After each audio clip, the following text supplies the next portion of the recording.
Hey rebels. In 2025, wars rage and politicians wave holy books to justify them. Religion, meant to guide your soul, becomes a weapon for control.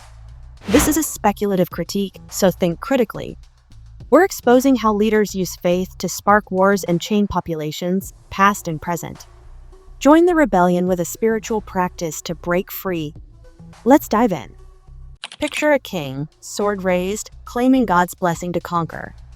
Fast forward to 2025. Politicians still use religion to fuel wars and control you. Christianity's cross has been a banner for bloodshed since the Crusades. But it's not alone.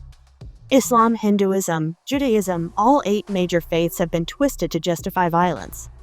In 1095, Pope Urban II launched the First Crusade, calling it God's will to reclaim Jerusalem. Thousands died. Why? Power, land, control. George W.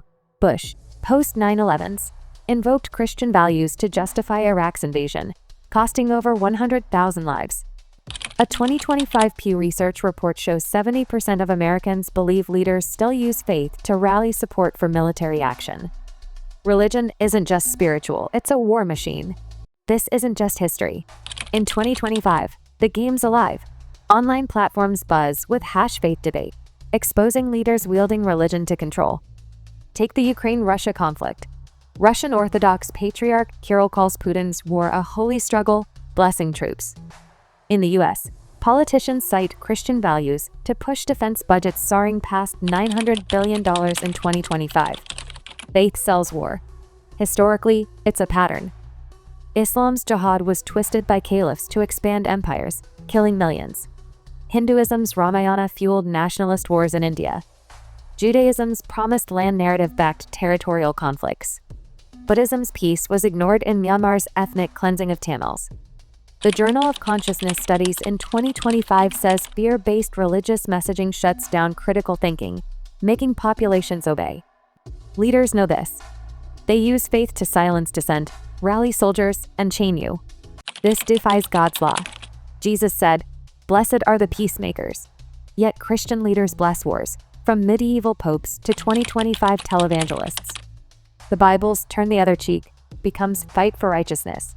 Politicians exploit this, knowing faith moves masses. A 2025 Gallup poll shows 60% of Americans trust religious leaders over politicians, so leaders hide behind pulpits. Other faiths follow suit. Islam's "peace through submission" is warped into conquest.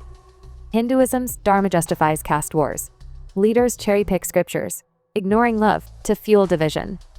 The Journal of Positive Psychology in 2025 says fear-driven faith harms mental health, yet it's preached to keep you submissive.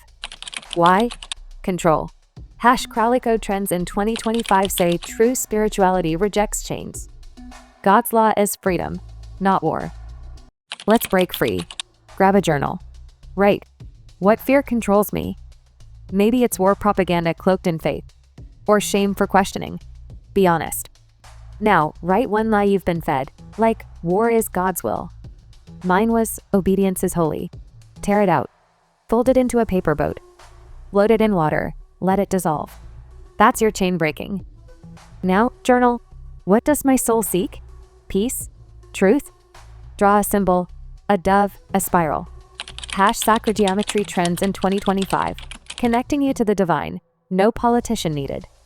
The Journal of Positive Psychology says symbolic acts release fear, boost empowerment. This is your rebellion, reclaiming God's law over man's rule. It's 2025. #Spiritual sovereignty is rising.